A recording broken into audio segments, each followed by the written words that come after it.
cœur de l'information.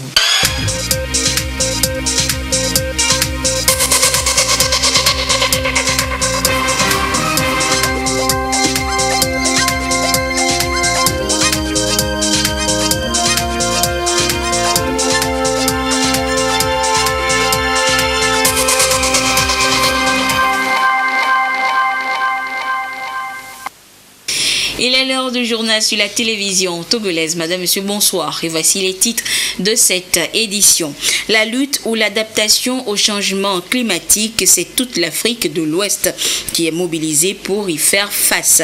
Un projet d'alliance vient d'être lancé à cet effet. Les détails dans ce journal. Que faire du surplus de tomates en cette période d'abondance? Le gouvernement a la solution et rachète d'ailleurs la production excessive aux maraîchers. À quelle fin? Vous le saurez dans cette édition. Et puis la Chine joint sa force à celle du Togo pour venir à bout du paludisme dans notre pays. Le gouvernement chinois vient d'offrir un important lot de moustiquaires imprégnés au gouvernement togolais. Voilà donc pour les titres.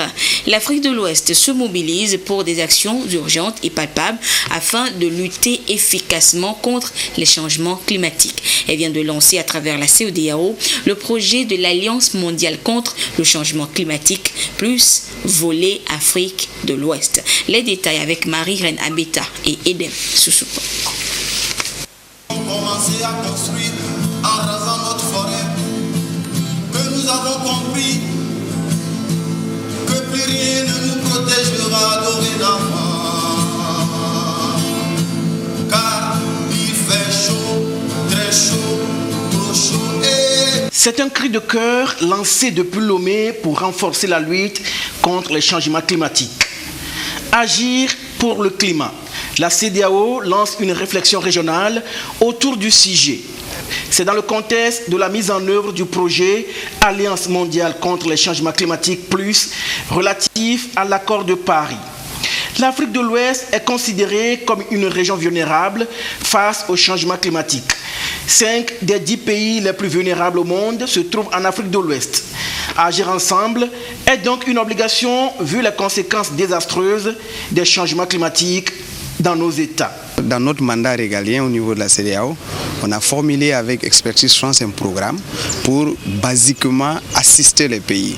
C'est-à-dire, renforcer leur capacité pour qu'ils puissent aller mobiliser des ressources financières. Vous savez, il y a beaucoup de fonds climat, fonds verts, fonds adaptation qui existent et nos pays n'ont pas accès à ces fonds-là du tout. Il y a moins de 2% de nos pays qui ont accès à ces fonds-là pour avoir des projets concrets au profit de nos populations. Deuxième objectif, renforcer les capacités de nos leaders pour dialoguer. Donc en les amenant tous, ces 2 jours au Togo, tous les pays, c'est de mettre sur la table ces différentes propositions, de tester leur faisabilité et d'avoir un retour des pays pour aussi nous inspirer à corriger ce que nous avons prévu si ce n'est pas adéquat, mais aussi à innover et à apporter de nouvelles réponses, de nouvelles problématiques, puisque nous sommes dans une dynamique de changement. Ce projet est financé par l'Union européenne à hauteur de 12,1 millions d'euros sur 5 ans, 2018-2022. La Commission européenne a proposé de dédier au moins 25% de son budget pour la coopération au développement pour la période 2021-2027 à la lutte contre les changements climatiques. Une annonce qui réjouit plus d'un. Le Togo, depuis 3 ans déjà, marque sa volonté de lutter contre les changements climatiques. Le gouvernement insiste sur l'absolue urgence de mesures d'adaptation aux impacts déjà avérés du changement climatique. En 2017, le Togo adoptait sa première contribution déterminée au niveau national, comprenant plusieurs engagements en matière de limitation de la hausse des émissions de gaz à effet de serre, avec un ambitieux objectif de scénario sans aucune mesure, sous réserve d'accès à la finance climat internationale. Depuis lors, le Togo a fait du chemin en matière de déclinaison de ses engagements dans ses politiques publiques. Ainsi, en juillet 2018, le Togo a officiellement validé sa première stratégie nationale RED+, avec l'appui de la Banque mondiale, ouvrant à terme la possibilité de recevoir des paiements pour services environnementaux et rejoignant ainsi le club des pays RED+, ouest africains, en l'occurrence la Côte d'Ivoire et le Ghana. L'Afrique de l'Ouest pose ainsi les premiers jalons d'une stratégie régionale climat. Des moyens d'action concrètes et palpables seront identifiés. Toutes les institutions sous-régionales sont impliquées dans la réussite de cette volonté commune. Ce 12 septembre est la journée du comité permanent inter-État de lutte contre la sécheresse dans le Sahel. Et elle est célébrée au Togo cette année par les experts du domaine au ministère en charge de l'agriculture. La célébration est orientée vers les solutions innovantes à la lutte contre l'ensablement et la pollution des cours d'eau. Voyons tout cela avec Solange Amandé et Luc Assis. Ensablement et pollution des cours d'eau. Deux phénomènes qui menacent les pays du Sahel et de l'Afrique de l'Ouest. Causés le plus souvent par le comportement humain, ces phénomènes ont pour corollaire l'érosion, la réduction des capacités piscicoles, la dégradation de l'environnement, entre autres. Ils constituent alors un obstacle non négligeable au développement de la production agricole. La gestion des déchets plastiques, des déchets issus de nos activités industrielles qui sont déversés dans nos cours d'eau sont de nature à polluer nos cours d'eau et à détruire les organismes vivants dans cet écosystème. Nul ne peut parler de l'agriculture sans toucher du doigt le problème d'eau. Ces eaux usées, polluées, qui sont utilisées dans l'arrosage de nos cultures, intoxiquent nos cultures et par conséquent auront des conséquences à long terme sur notre organisme. De deux, ces eaux-là sont consommées directement par nos populations vivant autour de ces bassins-là. Donc il va de droit que ces eaux soient gérées de façon durable pour permettre à ces populations de vivre normalement. À l'heure où l'on célèbre la 34e journée du comité permanent inter-État de lutte contre la sécheresse dans le Sahel SILS, des réflexions sont menées pour des approches de solutions. Une large sensibilisation à l'endroit des utilisateurs des fleuves s'impose. Concernant la gestion des déchets plastiques qui sont souvent déversés dans les cours d'eau, et pour ce qui concerne les causes naturelles, les solutions sont multiples. Il a été retenu comme solution la gestion durable des terres qui passe par le reboisement, la régénérescence naturelle assistée qui consiste à garder les quelques arbres déjà existants. Mais nous pouvons, ça veut dire qu'on peut continuer par faire des cultures en préservant les arbres existants. Il faut passer par l'usage rationnel des intrants agricoles en ce qui concerne les engrais qui polluent les cours d'eau en azote et autres. À l'occasion de cette célébration, les réalisations du SILS au Togo ont été rappelées. Faut-il encore le souligner, les cours d'eau jouent un rôle essentiel dans le cycle hydrologique indispensable à la vie humaine. D'où l'importance et l'urgence de les protéger. La centrale d'approvisionnement et de gestion des intrants agricoles CAGIA forme les inspecteurs des engrais. Ceux-ci sont appelés à l'accompagnement dans le cadre du contrôle de la qualité des engrais. Voyons tout cela depuis Kara avec Nestor Mozo. Depuis décembre 2012, la Communauté économique des États de l'Afrique de l'Ouest, CEDEAO, a adopté un règlement visant à assurer le contrôle de qualité des engrais dans cet espace. Il a été donc demandé à chaque pays de mettre en place tout le dispositif nécessaire à cet effet. La formation des agents contrôleurs constitue un volet de ce dispositif. C'est ce qui justifie cette rencontre organisée par la CAGIA, Centrale d'approvisionnement et de gestion des intrants agricoles, avec l'appui financier du programme de productivité agricole en Afrique de l'Ouest, PPAO Togo. On s'est retrouvé pour former les agents qui sont dédiés à assurer ce rôle-là sur le terrain dans toutes les localités. Étant donné que c'est une responsabilité de chaque État d'assurer le contrôle de qualité des engrais, il nous faut donner des outils à ces agents de contrôle-là pour leur permettre de bien faire leur travail. Et cette formation va s'appesantir sur les instruments à utiliser dans le cadre du contrôle de qualité et sur l'explication de la réglementation et sur les procédures de contrôle de qualité de ces engrais-là. Nous avons déjà commencé la diffusion du règlement, des textes réglementaires sur les engrais. Et non seulement les paysans, les producteurs sont informés et la sensibilisation va se poursuivre bien évidemment, mais aussi les distributeurs privés qui constituent un maillot très important dans la chaîne sont aussi en train d'être sensibilisés. À la sortie de cette formation, les participants vont porter le titre d'inspecteur des engrais. Cela permettra à la CAGIA de mieux sauvegarder les intérêts des agriculteurs contre les déficiences en éléments nutritifs et la contrefaçon. Pour les entreprises de la filière, ces inspecteurs aideront à la création d'un environnement favorable à l'investissement privé dans l'industrie des engrais. Quant aux populations, elles seront protégées contre les dangers potentiels des engrais de mauvaise qualité. L'ANSAT, Agence nationale de sécurité alimentaire du Togo, poursuit sa campagne de collecte du maïs blanc à travers le pays. Et à Aouda, dans la préfecture de Sotobois, la coopérative Jeunes Entrepreneurs a livré à l'agence 40 tonnes de céréales. Désiré Aloï pour le compte rendu. Grâce aux différents programmes et projets, l'agriculture togolaise prospère. Les résultats toujours encourageants. Les producteurs, premiers acteurs dans la chaîne, écoulent leurs produits. Ici, la coopérative Jeunes Entrepreneurs à Aouda, dans la préfecture de Sotobois, cède un surplus de 40 tonnes de maïs blanc de très bonne qualité à l'ANSAT, chargé de constituer des stocks de sécurité alimentaire. Heureux, ils pourront percevoir à volonté la somme équivalente de 6 400 000 francs disponibles à la banque. Ce qui va nous aider à surmonter les peines qu'on avait pour la campagne prochaine et suivi de la rentrée de nos enfants. On va aussi bénéficier, comme nous sommes contents parce qu'on a ouvert un compte que ANSAT a versé l'argent sur ce compte qui va nous servir à faire des prêts pour la campagne prochaine. Nous sommes tellement très heureux et on remercie le chef de l'État pour l'initiative, pour l'innovation qu'il a faite par rapport à l'ANSAT, l'ouverture des comptes et accès au crédit. La production agricole au Togo croît d'année en année et les producteurs, premiers acteurs dans la chaîne, sont poussés vers l'entrepreneuriat afin de produire davantage.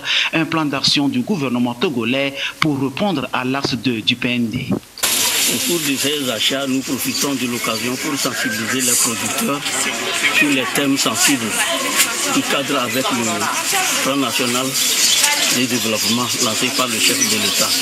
Le thème choisi est la bancarisation des producteurs agricoles. Donc l'ANSAT exhorte les producteurs à ouvrir des comptes au niveau des banques. Et c'est ce qu'ils ont fait. Ce processus continue et les paysans en tirent profit. Désormais, ils ont ouvert les comptes, ils peuvent avoir des prêts au niveau des banques. Et ceci sera concerné par le MIFA, qui est un mécanisme d'incitatif. Nous profitons de l'occasion aussi pour sensibiliser les producteurs et leur donner des informations que l'exportation est ouverte à tout le monde. Et même les structures étatiques sont prêtes à accompagner les producteurs dans ce processus. ANSAT, dans sa tournée de collecte, entretient les producteurs sur la nécessité de se former en coopérative, la vente groupée afin de tirer meilleur profit.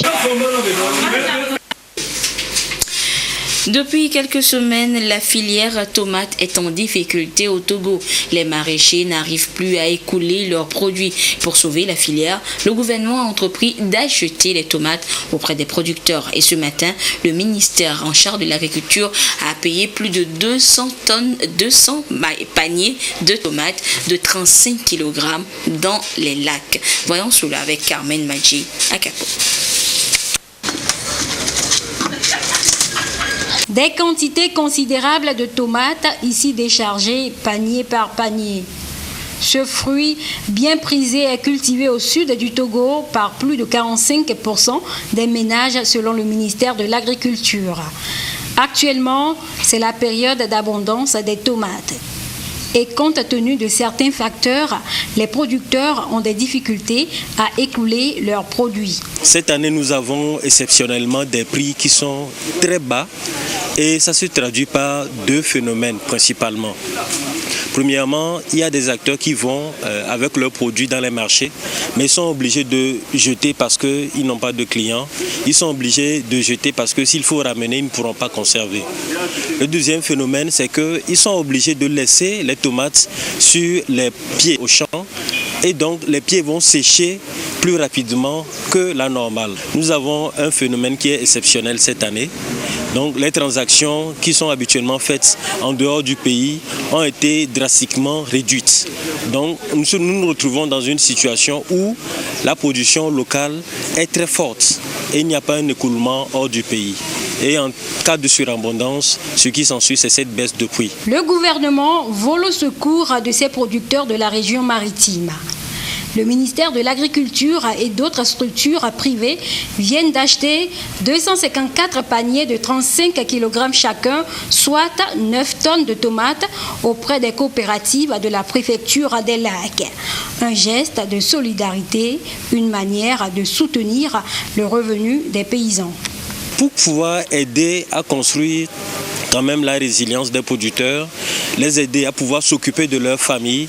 C'est en cela qu'il y a cette action citoyenne qui est menée par les acteurs publics, mais aussi par les acteurs privés, afin de pouvoir faire des achats directs chez les producteurs. C'est aussi une démarche pour amener les uns et les autres à consommer local. Tout citoyen peut donc faire sa commande. La liste est ouverte au niveau de la direction des filières végétales du ministère de l'Agriculture. Le panier de 35 kg est à 2000 francs. Comment ça se passe ? Et je vous donne à présent lecture de ce communiqué conjoint du ministre en charge du commerce et de son collègue de l'agriculture. Dans le cadre de la mise en œuvre du plan national de développement PND 2018-2022, des dispositions sont prises pour améliorer les performances des filières agricoles, notamment celles de la filière soja. Il s'agit notamment des arrêtés interministériels numéro 111/19 portant réglementation de la commercialisation du soja graine et de ses produits dérivés au Togo et du numéro 112/19 portant création, attribution, organisation et fonctionnement du comité de coordination de la filière soja au Togo. En conséquence, tous les acteurs de la filière soja sont informés que l'exercice de la profession d'acheteur ou d'exportateur de soja conventionnel et biologique et ses produits dérivés est subordonné à l'obtention d'un agrément délivré par le secrétariat exécutif du comité de coordination de la filière soja CCFS. Les dossiers de demande d'agrément sont déposés au siège du conseil interprofessionnel de la filière soja au Togo, CIFS Togo, pour transmission au CCFS. Par ailleurs, tous les acteurs sont conviés à notifier au secrétariat exécutif du comité de coordination de la filière soja CCFS tout obstacle qui pourrait survenir au cours du processus d'obtention des agréments ou dans l'exercice de leurs activités. Pour toute information, prière contacter le secrétaire de mise en œuvre du cadre intégré renforcé au ministère du Commerce, de l'Industrie, du Développement du secteur privé, de la promotion de la consommation locale. Appelez au téléphone de 22 22 56 12 ou au courriel se.ccfstogo@gmail.com. Pour les informations spécifiques au Conseil interprofession de la filière soja au Togo, veuillez contacter le numéro de téléphone 91 11 44 40, le 91 48 42 43 ou envoyer des courriels au cifstogo@gmail.com. Visite au Togo du général de brigade Bruno Barthes, commandant des éléments français au Sénégal. Une visite de 2 jours qui s'inscrit dans le contexte du renforcement de la coopération entre les armées françaises et togolaises. Le résumé des travaux avec Luc Assis. Les armées togolaises et françaises renforcent leur partenariat. Partenariat axé sur la défense et la sécurité. Formation et déploiement des troupes sur les théâtres d'opération meublent essentiellement cette coopération. La visite au Togo du général de brigade Bruno Barach, commandant des éléments français au Sénégal, illustre la quintessence de cette coopération. La visite démontre l'engagement de la France à faire de ce partenariat un socle de la sécurité des biens et des personnes dans la sous-région ouest-africaine. Alors ma visite avait un double objectif, c'était dans un premier temps venir voir le détachement d'instruction des éléments français au Sénégal qui est actuellement déployé au Togo dans le cadre de la formation du bataillon togolais de la MINUSMA. Et le deuxième objectif était d'échanger avec le chef d'état-major général sur nos plans de coopération et notre partenariat militaire. Alors le phénomène terroriste est un phénomène global, transnational et nécessite la mobilisation de tous les acteurs, de tout le monde pour justement combattre ce phénomène. Et justement la position de la France et de ses partenaires européens est de soutenir l'ensemble des pays comme le Togo qui luttent contre ce phénomène-là pour justement parvenir à le maîtriser et à le contenir. Au sortir de son entretien avec le général de division Abalo Katanga, chef d'état-major général des forces armées togolaises, le général Barach s'est félicité du niveau de coopération entre leurs deux pays. Il entend continuer à œuvrer pour son renforcement dans l'intérêt des deux armées. Le général Barach s'est également rendu auprès du détachement français du centre d'entraînement aux opérations de maintien de la paix. Il a pu évaluer le travail abattu par les instructeurs français en synergie avec leurs homologues togolais. Le centre d'entraînement des troupes aéroportées a aussi offert son hospitalité à l'illustre visiteur. Ce centre bénéficie d'un appui technique dans la formation des unités parachutistes par l'apport d'aéronefs et d'expertise de la France. Les détachements d'instruction opérationnelle en matière de déminage, d'artillerie, d'instruction sur le tir au combat en administration sont accordés au Togo par les éléments français au Sénégal. Négociation gagnant-gagnant, outil de compétitivité. C'est sur ce thème que les chefs et cadres d'entreprise ont été formés au mercredi de l'entrepreneur. De quoi était-il réellement question? Edwige Atakpabassabi et Karine Olanlo nous en disent plus. Ils sont jeunes, dynamiques et entreprenants. Ce sont ces entrepreneurs réunis ici pour acquérir des connaissances diverses pouvant leur permettre de s'imposer sur le marché togolais. Ils auront au cours de cette journée de formation dénommée Mercredi de l'entrepreneur à apprendre comment consolider leur présence sur le marché existant afin de conquérir de nouveaux clients et donc de nouveaux marchés. D'où le concept de la négociation gagnant-gagnant. Nous avons décelé depuis le début de cette année, sur la base de tous les thèmes que nous avons organisés depuis janvier, que les entreprises ont un besoin crucial d'aller négocier, d'aller au front, de rencontrer leurs potentiels partenaires, de rencontrer leurs clients, leurs fournisseurs, les prestataires avec lesquels ils sont en relation tous les jours. Une entreprise, c'est la négociation au quotidien. Donc, c'est de leur donner les outils pour leur permettre de réussir ces négociations-là. Donc, nous voudrons revenir sur les principes de la négociation, voir quels sont les ingrédients qui permettent d'avoir des négociations réussies. Le socle de la négociation, c'est donner pour obtenir. Il ne s'agit pas d'avoir des positions tranchées à la base ou avoir des principes acquis. Donc nous voudrons éveiller la conscience de nos chefs d'entreprise, jeunes chefs d'entreprise, pour que le rayonnement de leurs entreprises soit le résultat ou le corollaire de la mise en œuvre des enjeux qu'ils ont avec leurs partenaires. Le mercredi de l'entrepreneur, c'est aussi la promotion des produits et services Made in Togo. L'Agence nationale de promotion et de garantie de financement des petites et moyennes entreprises, ANPGF, est le mécanisme chargé de former ces entrepreneurs. Propriété intellectuelle et changement climatique. C'est le thème retenu pour la 20e édition de la Journée africaine de la technologie et de la propriété intellectuelle, journée qui sera célébrée demain 13 septembre. Et en prélude à cette journée, le ministre du Commerce, de l'Industrie, du Développement du secteur privé et de la promotion de la consommation locale invite la société civile, le monde de la recherche à redoubler d'ardeur pour trouver des solutions solutions idoines pour sauver notre planète et notre environnement. Le compte rendu et les détails avec Abile Nyazingbe et Yasmine Kodia. Propriété intellectuelle et changement climatique, c'est le thème autour duquel sera célébrée ce 13 la 20e édition de la Journée africaine de la technologie et de la propriété intellectuelle. Le concept comporte l'ensemble des droits exclusifs sur les créations intellectuelles selon les spécialistes. Le ministre en charge du commerce de l'industrie sensibilise les décideurs scientifiques et la population sur l'utilité de la propriété intellectuelle. Depuis près d'une vingtaine d'années, le changement climatique est de plus en plus perceptible à travers le monde, avec des effets variables d'une région à une autre.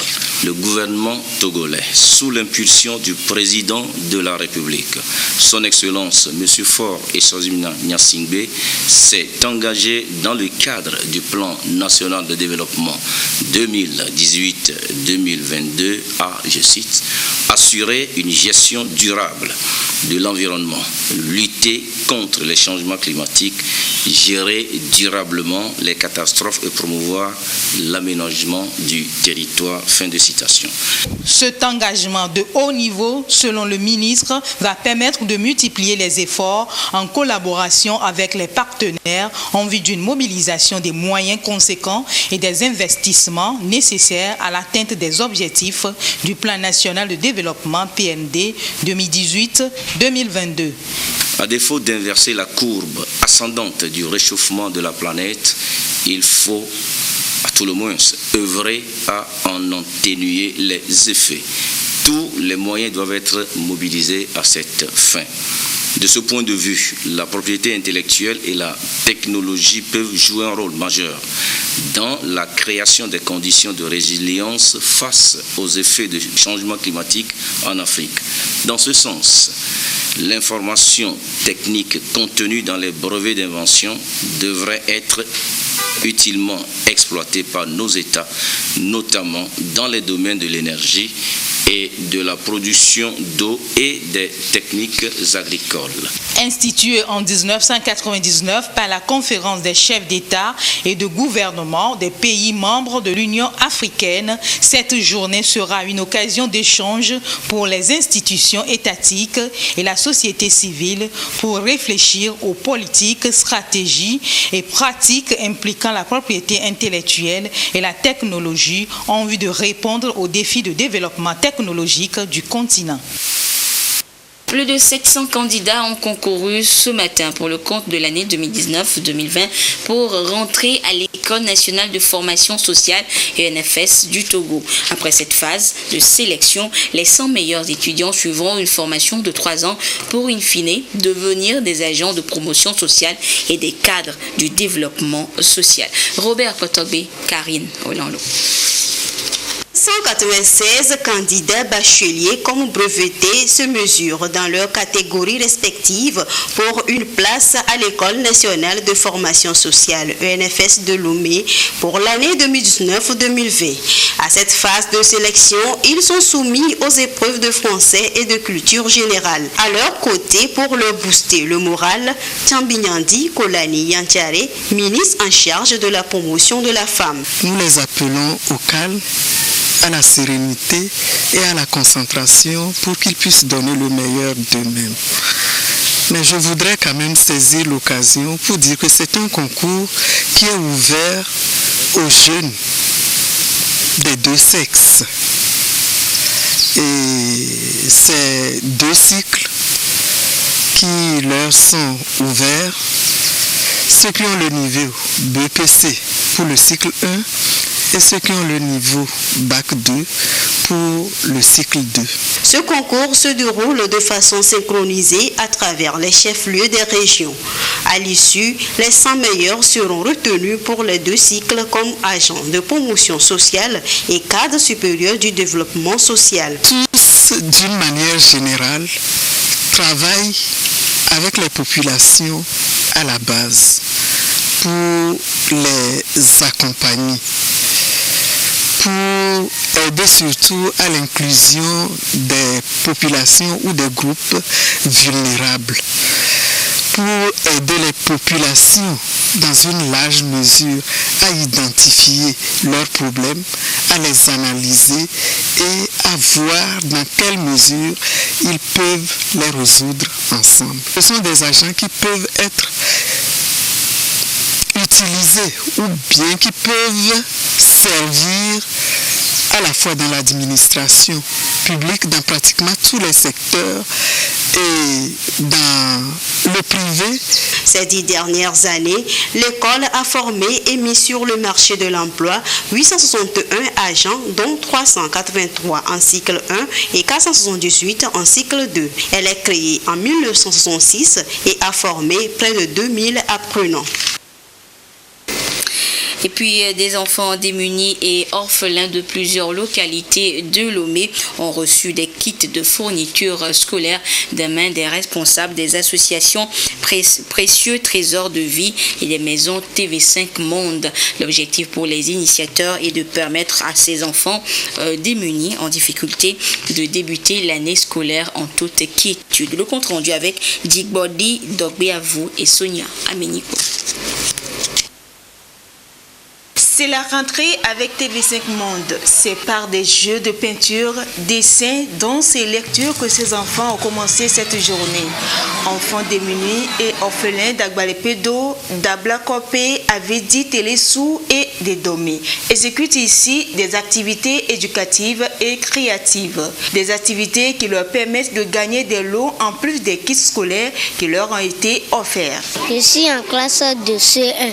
Je suis content d'avoir aussi ce kit aujourd'hui. Je promets travailler encore plus l'année prochaine. Environ 200 enfants de chaque quartier ont bénéficié de ces fournitures scolaires afin de leur assurer une bonne rentrée. L'association, en collaboration avec les chefs de quartier, ont permis d'identifier ces bénéficiaires. L'objectif de cette opération, c'est de venir en aide à des élèves qui n'ont pas les moyens d'être à jour pour la rentrée scolaire. Même après la rentrée scolaire, il nous arrive de sillonner les écoles pour voir est-ce qu'il y en a encore. Et on se rend compte que même une semaine, 2 semaines après la rentrée, vous voyez des enfants qui viennent à l'école sans les fournitures scolaires, tout simplement parce que les parents n'ont pas les moyens. Parmi ces enfants aujourd'hui, il y a beaucoup d'orphelins et des démunis. Cette année, nous avons choisi d'être spécialement dans la commune Golf 5 à Flaou-Gakli. Et c'est comme ça, chaque année, nous choisissons un lieu. Et bon, cette année, c'est Golf 5 à Flaou-Gakli. L'association Précieux Trésors de Vie et les maisons TV5 Monde comptent étendre l'activité à d'autres quartiers de Lomé. Ensuite, l'étape nationale va être entamée dans les prochains jours pour faciliter l'éducation scolaire aux enfants, car l'avenir, c'est eux. La maison TV5 Monde a également permis aux enfants de passer d'agréables moments durant ces vacances. Durant 2 mois, les jeunes ont donc pris part à plusieurs activités.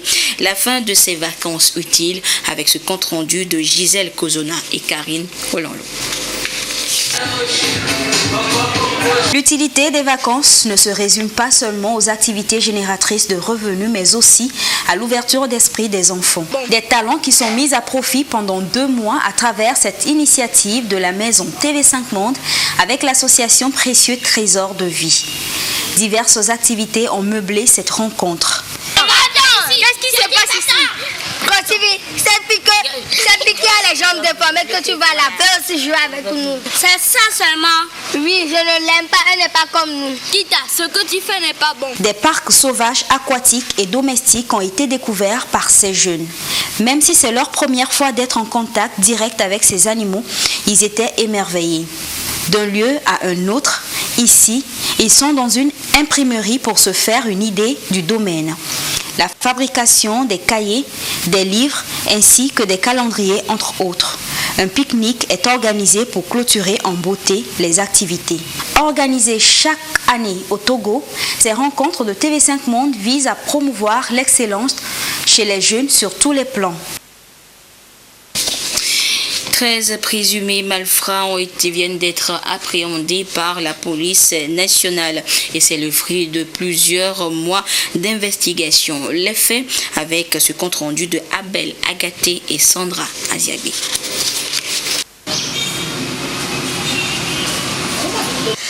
Malfrats dans les mailles de la police nationale grâce à la collaboration de la cellule nationale de traitement des informations financières. D'une part, 12 cybercriminels et faussaires membres de 3 différents réseaux et de l'autre un présumé voleur à main armée de nationalité togolaise. Le premier réseau est constitué d'un nommé Ouoro Bio-Orel, 45 ans, sans profession et qui nous démarre 39 ans, ménagère. Alors, ces 2 cyber-escrocs sont membres d'un réseau bien structuré, dont certains de leurs membres résident au Nigeria. Ils prennent pour cible des institutions financières ou autres sociétés d'assurance dont ils parviennent à pénétrer illégalement les systèmes informatiques. Cela leur permet de prendre connaissance des informations relatives au transfert de grosses sommes d'argent au profit des clients de ces institutions. Une fois en possession de ces informations, ils se dotent de faux documents d'identité établis au nom des véritables bénéficiaires et ouvrent des comptes bancaires destinés à recueillir les fonds convoités. Ils ont été interpellés le 3 septembre 2019 lorsqu'ils s'apprêtaient à retirer dans une institution bancaire de la place la somme de 459 938 000 francs versée par une compagnie d'assurance européenne au profit d'une cliente dont ils avaient usurpé l'identité. Le deuxième réseau, quant à lui, est constitué du binôme Egouongourdi Emenike, 45 ans, et Alula Clouet, 36 ans, déclarant être maintenanciers. Ils ont dépouillé à leurs victimes la faramineuse somme de 451 615 000 francs CFA. Et les investigations ont prouvé que le fruit de leurs activités criminelles a transité par 4 comptes ouverts dans les institutions bancaires de la place, entre autres ouverts au nom de pseudo-sociétés de vente de matériel informatique. L'action coordonnée de la CENTIF Togo et de la police nationale togolaise a permis de les interpeller le 4 septembre 2019, alors qu'ils s'apprêtaient à toucher une grosse somme d'argent provenant, là encore une fois, de leur basse besogne. Le troisième et dernier groupe de cybercriminels, quant à lui, est composé de 8 individus. Ces individus, arrivés sur notre territoire depuis moins d'1 an, se font passer sur les réseaux sociaux pour des hommes de race européenne, afin d'escroquer leurs victimes, généralement des personnes de sexe féminin. Les services de police ont mis en place un dispositif de surveillance qui a abouti à leur interpellation dans la journée du 4 septembre 2019, au moment où chacun, muni d'un ordinateur portatif, était connecté à Internet et en pleine activité de cyber-escroquerie dans une villa à Avepozo. Dans la foulée, 8 ordinateurs portatifs, 7 téléphones portables, des disques durs, des clés USB, des cartes bancaires et des modems ont été saisis. Pour ce qui concerne le présumé voleur à main armée, il s'agit du nommé Togbe Kojo, âgé de 36 ans, déclarant être chauffeur demeurant à Flao. Dans la nuit du 2 au 3 septembre 2019, au quartier Kodjiwa-Kopé, à la vue d'une équipe de patrouille de la police nationale, l'intéressé s'était enfui, abandonnant un sac contenant un pistolet de fabrication artisanale, une cartouche de calibre 6 mm et des effets vestimentaires. Les enquêtes ont permis de l'identifier, de le localiser et de l'interpeller dans la nuit du 3 au 4 septembre 2019, aux alentours de 23 h, non loin de la frontière entre le Togo et le Ghana, au lieu dit à Kousombo. Repris de justice, il est connu de nos services pour de multiples faits de vol.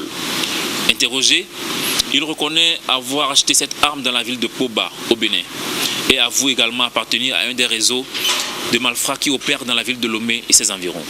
Tous ces individus seront présentés à monsieur le procureur de la République pour reprendre leurs actes. La police nationale rassure la population quant à son travail au quotidien pour lui assurer la sécurité et la tranquillité. Elle invite tous à une franche collaboration avec ses services.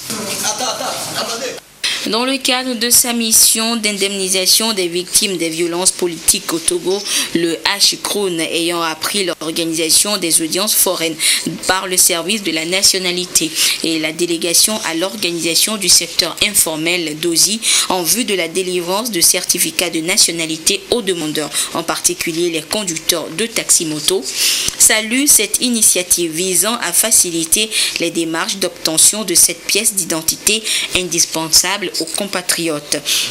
Saisit cette occasion également pour inviter les victimes inscrites dans sa base de données n'ayant pas encore reçu leur indemnisation et ne disposant pas de certificat de nationalité, se trouvant ainsi dans l'impossibilité de se faire établir une carte nationale d'identité indispensable au paiement de leur indemnisation, à se rendre massivement à ces audiences foraines afin de se faire établir un certificat de nationalité togolaise. Le HCRON informe que les postulants à l'établissement de cette pièce d'identité sont priés de se munir de l'original de la nationalité d'un parent avec lequel la filiation est établie, d'une photocopie légalisée de l'acte de naissance et d'une somme de 5 000 francs CFA. Que cette somme de 5 000 francs CFA sera remboursée aux victimes inscrites dans sa base de données qui se seront faites établir cette pièce sur présentation du reçu de paiement. Les audiences foraines auront donc lieu dans les chefs-lieux des régions aux dates suivantes. À Lomé du 10 à ce jeudi 12 septembre 2019. À Atakame du 13 au 16 septembre 2019. À Thiévié du 17 au 19 septembre. À Dapan du 23 au 25 septembre. À Kara du 26 au 28 septembre et à Sokodé du 30 septembre au 2 octobre 2019. Le HCRON remercie les victimes et les invite à se tenir prêtes pour la prochaine étape des indemnisations qui va démarrer très bientôt. Et après ce communiqué du HCRON, nous ouvrons maintenant la page des sports de ce jeudi avec notre ami Jean Kofi Dedi. Jean, bonsoir. Bonsoir Anita. Et Jean, nous allons d'abord à Tomé, dans la préfecture de Kloto, où le week-end dernier a été consacré à la finale du tournoi de l'Union. Bien évidemment Anita, c'était un tournoi de football organisé par les cadres du parti Union pour la République en vue de sensibiliser les populations sur les valeurs de cohésion et de fraternité. La compétition a été remportée par l'Union sportive d'Achanvé, vainqueur de l'association sportive d'Atikoutoni sur la marque d'1-0. Afrim Johnson.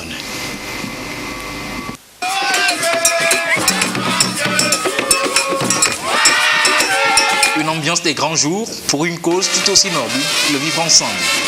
C'est par le canal du football que les fils du Grand Kloto et cadres du parti Union pour la République Unir ont passé ce message à leurs frères et sœurs du canton de Tomé. La finale du tournoi de l'Union oppose Usa d'Achanvé en maillot vert à Azad d'Atikoutoni habillé en blanc. Le début de match, l'équipe d'Atikoutoni le passe à chercher ses marques. Son adversaire d'Achanvé, elle, est plus dans l'action avec l'ouverture du score à la 15e minute. Un but derrière lequel la formation en blanc va courir tout le reste de la partie sans réussir à remettre les pendules à l'heure. Usa d'Achanvé parvient à préserver son maître acquis pour l'emporter 1-0.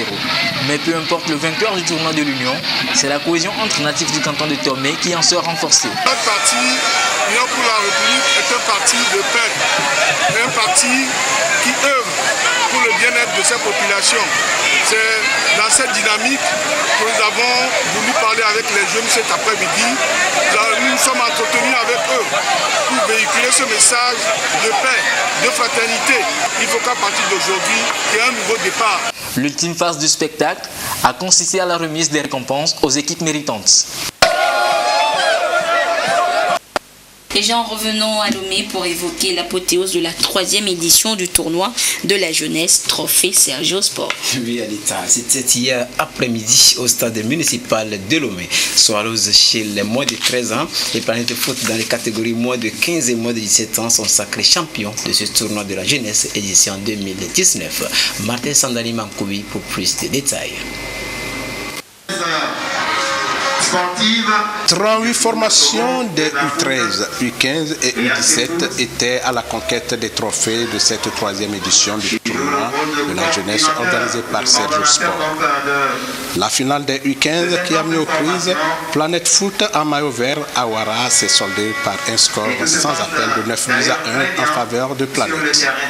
Chez les U13, c'est Swallows en jaune qui a su tirer son épingle de jeu en dominant Ouara au tir au but 5-4, temps réglementaire, 3 buts partout, dans une finale âprement disputée. La troisième rencontre, celle des U17, entre Planète Foot en maillot vert et Training Center Soccer Foramo TCSR, très disputée, a été également remportée par Planète Foot par un score étriqué. À l'issue de cette compétition, le représentant du ministre en charge des sports donne son appréciation. Nous venons d'assister à de très beaux matchs, de très belles finales et nous avons vu des jeunes, nos petits frères de 3 catégories se donner beaucoup de plaisir au football. Ça fait chaud au cœur de voir du beau jeu déjà au niveau de la jeunesse, au niveau de la base. Nous voudrions féliciter l'initiateur de ce projet et nous constatons qu'il a mis beaucoup de moyens. Le gouvernement est au courant, le gouvernement voit ses efforts et qui contribue à la promotion du football à la base. Les organisateurs, très satisfaits de l'heureux aboutissement de ce tournoi, dressent le bilan. On a fait quand même 85 matchs en tout, avec 3 catégories, dont 15 équipes ou 15 centres de formation, en tout qui ont participé à ce tournoi. Il n'y a pas eu d'incident, les joueurs, les enfants se sont bien exprimés. On a vu quand même que tout s'est bien passé. Au menu des récompenses, des cartons de canettes, des friandises, ballons, enveloppes et trophées ont été décernés aux meilleurs prestataires. Et bien, nous allons refermer cette page des sports avec le marathon pour la paix qui a eu lieu à Atakpamé le week-end dernier. Organisé par le Conseil épiscopal Justice et Paix, ce marathon remporté au niveau des filles par Macabio Adel et Songhai Essowe du côté des garçons vise à promouvoir le vivre ensemble et les valeurs citoyennes. Reportage Tien Piotba. Je suis jeune, je m'engage pour un civisme responsable. C'est sous ce thème qu'a été initiée cette première édition du Marathon pour la paix à Atakpamé. Compétition qui a rassemblé jeunes filles et garçons. Les filles ont parcouru une distance de 4 km pour au final laisser la jeune Macabio Adel prendre la tête. Elle est suivie de Kwama Brigitte. Du côté des garçons, les 5 km n'ont pas été aussi difficiles à dévaler pour Songhai Essowe qui a franchi le premier la ligne d'arrivée en boitant le pas à Macabio Adel. Ça m'a intéressé que je suive la première. J'ai l'habitude de faire le sport parce que mon père est le professeur de sport. Je suis très fier et c'est ma première fois de participer à cette édition.